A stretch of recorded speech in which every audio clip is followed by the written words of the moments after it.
Very good afternoon, sir. My name is Sushant Kumar Kushwaha. I am a research scholar from PHU and very much fortunate to have a time to clear my doubt from you, sir.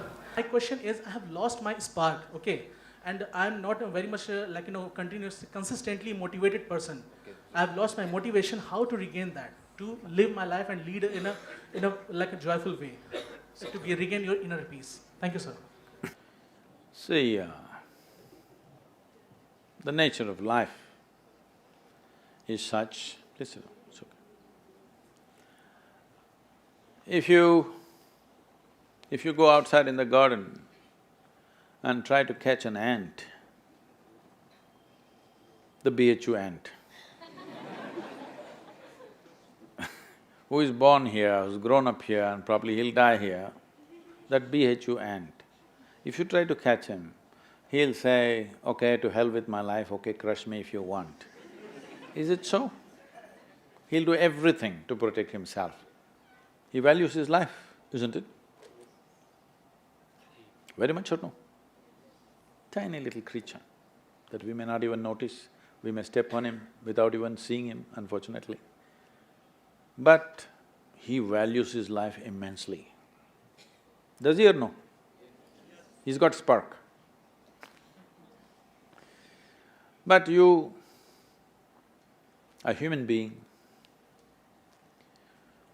at least on this planet, you're the peak of evolution, physiologically at least. Yes? If other behavioral aspects, if we may have questions but physiologically at least, the most evolved creature on the planet. What the most evolved creature on the planet means is, it has the most complex neurological system and it has the highest level of cerebral capability. That means you can think, you can remember, you have memory. You have a very vivid sense of memory and a fantastic sense of imagination. An ant doesn't have such a vivid sense of memory, nor does he have any great imagination. He has some. But he has a presence of mind about the life that he is living. Because the education systems that you're going through right from kindergarten level is such that it is about everything except you. It's about everything else. Somebody is PhD in tourism, somebody is PhD in biotechnology, somebody is PhD in something. Nothing about this. How does this function? There is no attention at all. A human being functions. You know, you have a Kala Bhairava temple here. What this means is, a human being exists in three times. He lives because of the richness of his memory.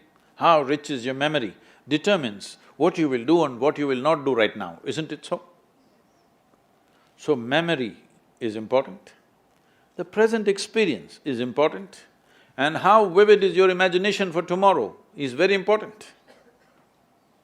Right now the problem is, these things have all gotten mixed up because discipline of faculty has simply not come. Nothing has been taught to our children that there needs to be… Discipline means people think English kind of discipline, walking like this like idiots. Discipline of faculty is not there. Because of this, your own mind turns against you. What happened 10 years ago, you still suffer? Hello? What may happen day after tomorrow, you already suffer? Because there's no discipline of faculty.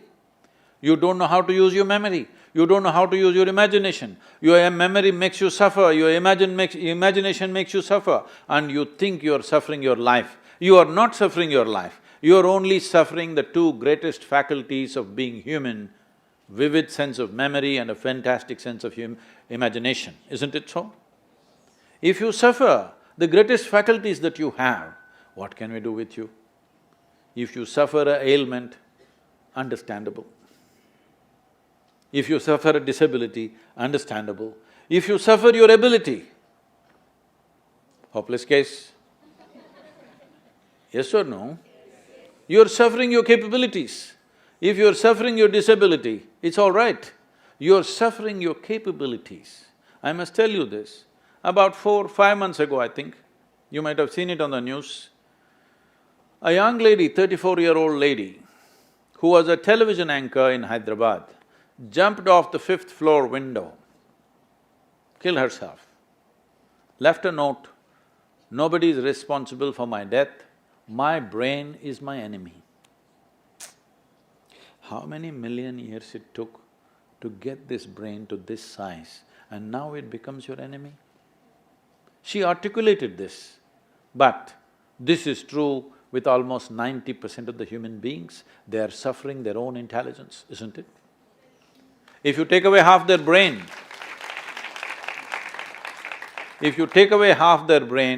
they will be peaceful. Yes. And that is why a whole bunch of idiots are going about saying that the ultimate goal of life is peace of mind. Such people will only rest in peace.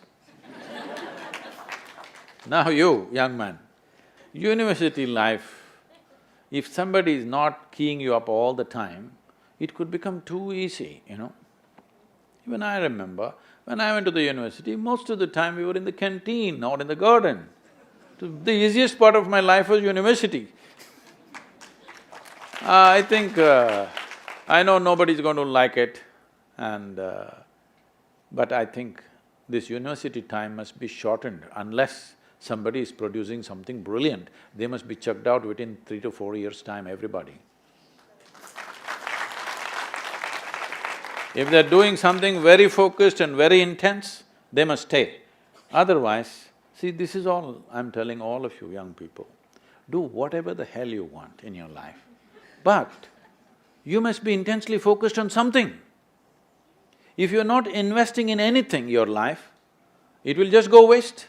Because as I told you in the very beginning, one basic ingredient of your life is time, and this is just going away. Already you're 2 hours closer to your grave since I came here. Yes or no? 2 hours closer to Manikarnika. Yes or no? Yes, you are not immortal, it's just a limited amount of time. Are you a precious life, I'm asking? Is your life precious to you?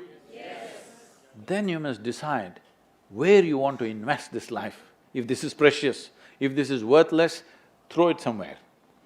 If this is precious, invest in something worthwhile, isn't it? So if you invest this in something worthwhile, not spark, you will be a flame all the time.